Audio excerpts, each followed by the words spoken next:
Essa apresentação tem como objetivo primordial discutir sobre as complicações crônicas do diabetes, mas inicialmente é importante a gente comentar a epidemiologia de diabetes.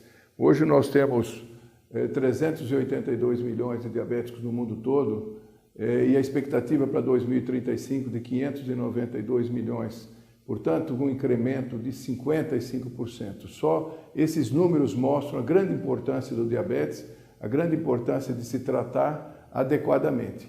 E qual o objetivo do tratamento desse grande número de indivíduos com diabetes no mundo todo? É exatamente estabelecer uma qualidade de vida adequada para o indivíduo, mas fundamentalmente prevenir ou atrasar a evolução das complicações crônicas. Quando nós falamos em complicações crônicas, nós podemos dividi-las em microangiopatia diabética e macroangiopatia diabética.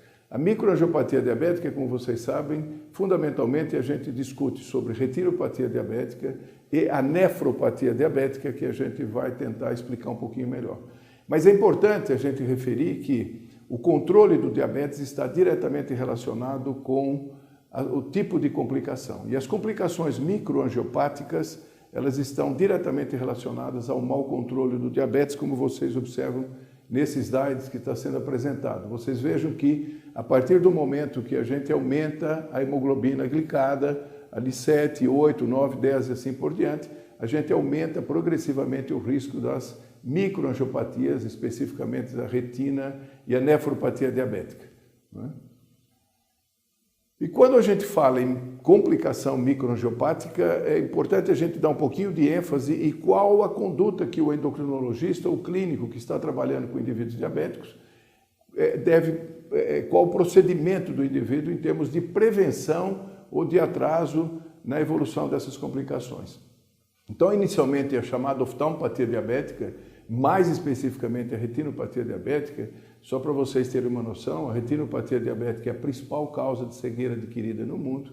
Portanto, além da prevalência de diabetes, é muito importante que a gente faça uma prevenção primária e se esse indivíduo já se apresenta no diagnóstico com retinopatia, que a gente faça uma prevenção secundária, ou seja, que a gente reduza o processo evolutivo dessa retina, dessa patologia retiniana. Mas além da retinopatia diabética, além da retinopatia diabética, nós temos a alteração osmolar, que é uma descompensação aguda do diabetes, a catarata, que é mais comum e mais precoce no indivíduo com diabetes, o edema de mácula, que é uma causa também importante que pode levar à cegueira. Agora, como nós devemos proceder para que isso não ocorra ou para que a gente atrase esse processo evolutivo? É um processo de monitorização. No diabetes tipo 2, no momento do diagnóstico, esse indivíduo deve ser submetido a um exame oftalmológico com o objetivo de se detectar retinopatia ou qualquer outra complicação ocular relacionada ao diabetes. No indivíduo com diabetes tipo 1, nós podemos aguardar até 5 anos para que inicie a monitorização da chamada retinopatia diabética. É importante que o profissional que faça essa avaliação tenha experiência em retina, de preferência um retinólogo, porque a gente se sente, evidentemente, muito mais seguro com a qualidade da avaliação. Depois, também tão importante como a oftalmopatia diabética, a nefropatia diabética se caracteriza por lesão de pequenos vasos, o glomerular, e fundamentalmente a nefropatia diabética ela tem um processo evolutivo diferente do tipo 1 e do tipo 2, mas basicamente entre 20% e 40% dos indivíduos com diabetes mal controlado acaba evoluindo para nefropatia. É hoje a principal causa de nefropatia crônica, de insuficiência renal crônica, ou seja, hoje a metade dos indivíduos que estão em regime de terapia substitutiva, ou seja, hemodiálise, são indivíduos diabéticos. E nós devemos monitorá-los anualmente ou eventualmente cada 6 meses com a microalbuminúria. A microalbuminúria é um ponto importante, um marcador de evolução da nefropatia diabética. Portanto, no diabetes tipo 2 deve ser investigado no momento do diagnóstico. Hoje nós fazemos avaliação na relação albumina-creatinina, da microalbuminúria e creatinina, da relação urinária em amostra isolada de urina, não mais em urina de 24 horas. E lembrar também que a microalbuminúria é um marcador de doença cardiovascular, que já seria uma complicação macrovascular que nós vamos comentar. Portanto, a nefropatia diabética ela deve ser uma entidade importantíssima e que ela deve ser prevenida e deve ser pelo menos retardada como prevenção secundária por meio de investigações semestrais, anuais ou mais frequentemente semestrais. Quando a gente discute essas complicações, a gente deve sempre estar atento do que o melhor tratamento para essas complicações, chamadas microangiopáticas, é o bom controle do diabetes. O DCCT, como eu disse anteriormente, demonstrou que se eu trato o indivíduo de maneira intensiva, ou seja, buscando metas adequadas na hemoglobina glicada, eu vou reduzir o risco de microangiopatia diabética. E o EDIC, que é uma continuidade do DCCT, depois de 6, 7 anos de acompanhamento do DCCT, mostrou que complicações macrovasculares também são beneficiadas quando o tratamento do diabetes é feito logo no início de maneira adequada e de maneira intensiva. Portanto, resumidamente, o tratamento de microangiopatia diabética é o tratamento do diabetes da melhor maneira possível, quanto antes melhor. Tanto importante para a prevenção de microangiopatia, como mais tardiamente a prevenção de macroangiopatia, como esse trabalho do DCCT e o trabalho de observação do EDIC demonstrou muito bem com complicações macrovasculares. Quando a gente diz especificamente de complicações macrovasculares, nós devemos colocar em pauta os chamados fatores de risco. Eu não vou observar apenas a glicemia elevada no indivíduo com diabetes, mas eu tenho que, principalmente no diabetes tipo 2, que acompanha de outros fatores de risco, entre eles a dislipidemia, a hipertensão arterial, muito frequentes associados ao diabetes, vocês percebem que se eu tenho só diabetes, eu tenho um aumento de risco de infarto agudo do miocárdio em 2,5 vezes ao longo do tempo, e se eu somo dislipidemia, hipertensão arterial, esse processo acaba aumentando muito. Portanto, esses fatores de risco foram muito bem demonstrados pelo Interheart, isso em 52 países, mostra claramente de que os riscos individuais e quando eu somo esses fatores de risco no mesmo indivíduo, aumenta bastante o risco de complicações macrovasculares. Mas o grande problema na prática é que, tomado como base o NHANES, o levantamento americano, vocês vejam que tanto a dislipidemia, como a hipertensão arterial, como a hemoglobina glicada, nós temos pouco mais de 60%, 70% dos indivíduos atingindo metas. Mas quando a gente soma as 3 complicações no mesmo indivíduo, infelizmente nós temos apenas 12% dos indivíduos com metas, portanto, prevenindo esse tipo de complicação. Portanto, é ainda, na prática, uma situação extremamente complexa.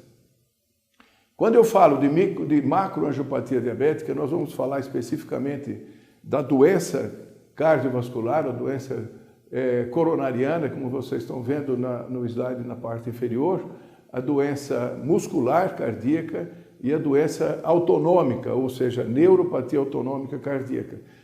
Portanto, o coração do indivíduo diabetes é um coração extremamente fragilizado pela doença e que evolui com coronariopatia, evolui com doença muscular, que é cardiomiopatia, e evolui com uma desnervação autonômica, que é a neuropatia autonômica, que tem uma importância muito grande.